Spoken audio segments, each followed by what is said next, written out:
A lot of people say they want to be business owners, they want to be entrepreneurs, they want to do this, they want to do that. But how many people actually go and do it, right? I was one of those people, probably just like you, saying that I want to do this and I want to do that, or I'm going to be this, or I'm going to be that. You're going to get so tired of saying you want to and you're going to, and you're going to get around a certain group of people that are going to make you feel like crap. Sorry, there's no other word for it. They're going to make you feel like crap because you're going to see all this movement around you and it's going to feel like you are standing still. Who wants to stand still when everything around you is ever moving, right? So, if you're one of those people that's kind of stuck, like just stuck, just I want to do this, I want to do that, I'm going to do this, I'm going to do that. It sounds so good because that's what you want to do, but when are you going to actually go and do it, right? I was that same person. I'm going to do that. I can see myself doing that. But could I really see myself doing that? It's the thing.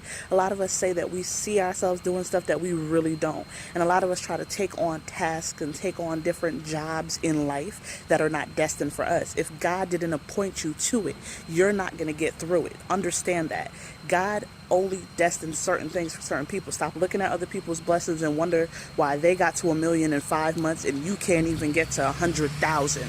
Don't worry about what those other people are doing because God did not put that plan in place for you. That was their blessing. That was their life. That's how they're supposed to act.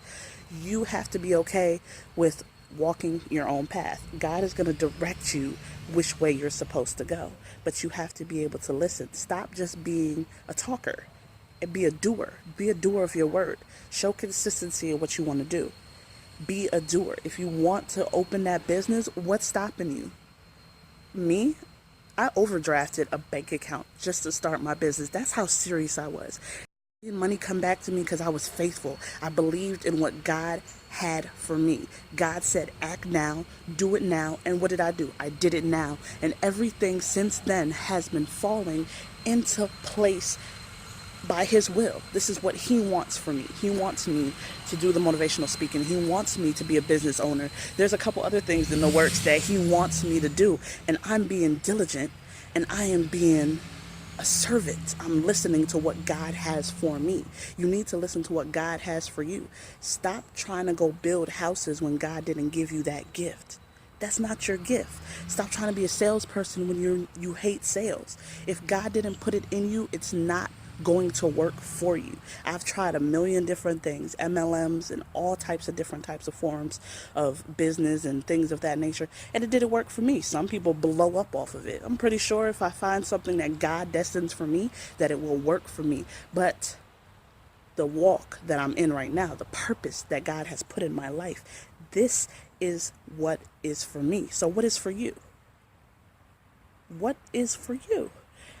Take a minute to really just think about what it is that you really want to do, how you're going to do it, and be willing to do whatever it takes to get it.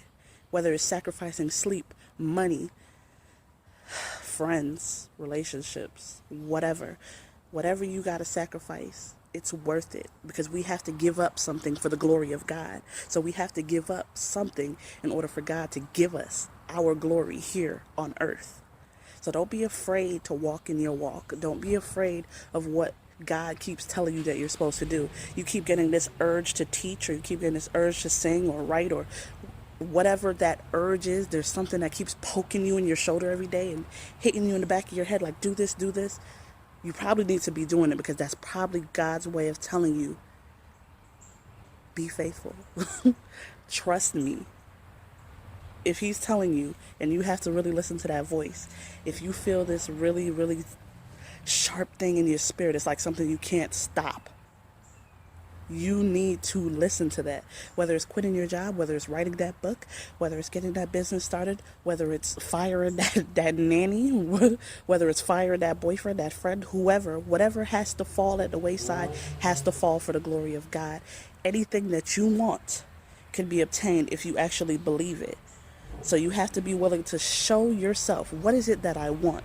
What am I willing to sacrifice to get what I want? You have to have two sides to it.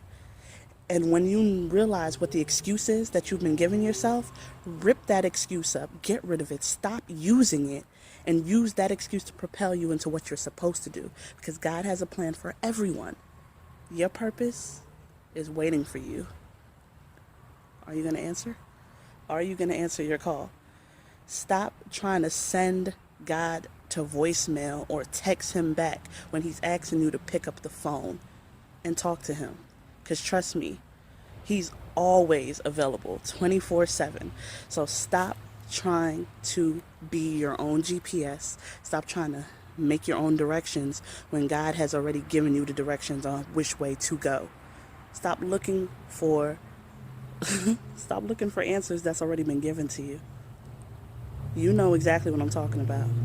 So, if you're ready to take that journey and be the person that God has destined you to be, start asking, start listening, and start receiving what's already about to come to you. Girl, truly inspired.